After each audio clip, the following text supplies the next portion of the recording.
Hello friends, इस part में हम समझेंगे पार्टनरशिप डीड या फिर आर्टिकल ऑफ पार्टनरशिप क्या होता है। ये एक एग्रीमेंट है जिसमें information, rules, regulation, ratio, interest rate ये सब चीज़ें मेंशन होती है।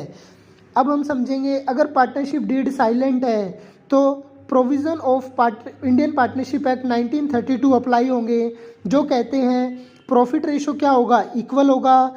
इंटरेस्ट ऑन पार्टनर लोन 6% लगेगा। इंटरेस्ट ऑन फर्म लोन कितना लगेगा, 0।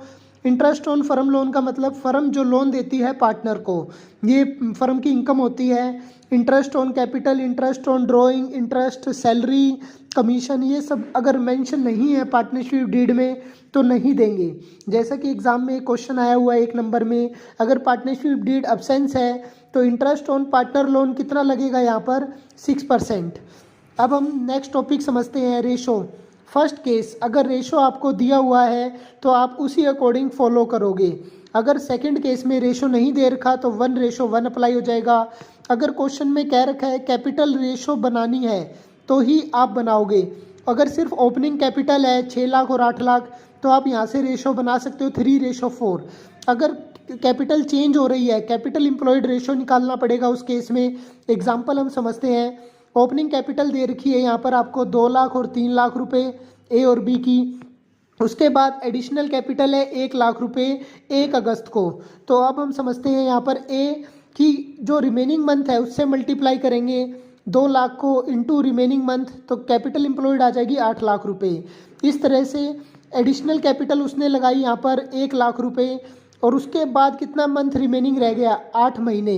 तो उसके बाद हम देखेंगे यहाँ पर ए की टोटल कैपिटल 3 लाख रुपए, उसको मल्टीप्लाई करेंगे 8 से, तो टोटल कैपिटल रेशो यहाँ पर कैपिटल एम्प्लॉयड आ जाएगी 32 लाख।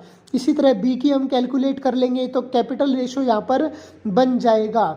तो नेक्स्ट टॉपिक हम समझते हैं टाइप ऑफ एक्सपेंसेस। इसमें रूल लगता है nominal account, debit all expenses and losses, credit all income and gain. तो 2 प्रकार के एक्सपेंसेस होते हैं यहाँ पर, एक्सपेंस चार्ज और अप्रोप्रिएशन। चार्ज मतलब कंपलसरी टू पे करना ही पड़ेगा आपको, चाहे प्रॉफिट हो या ना हो। अप्रोप्रिएशन मतलब अगर प्रॉफिट होगा तो पे कर देंगे हम, अगर प्रॉफिट नहीं होगा तो पे नहीं करेंगे हम।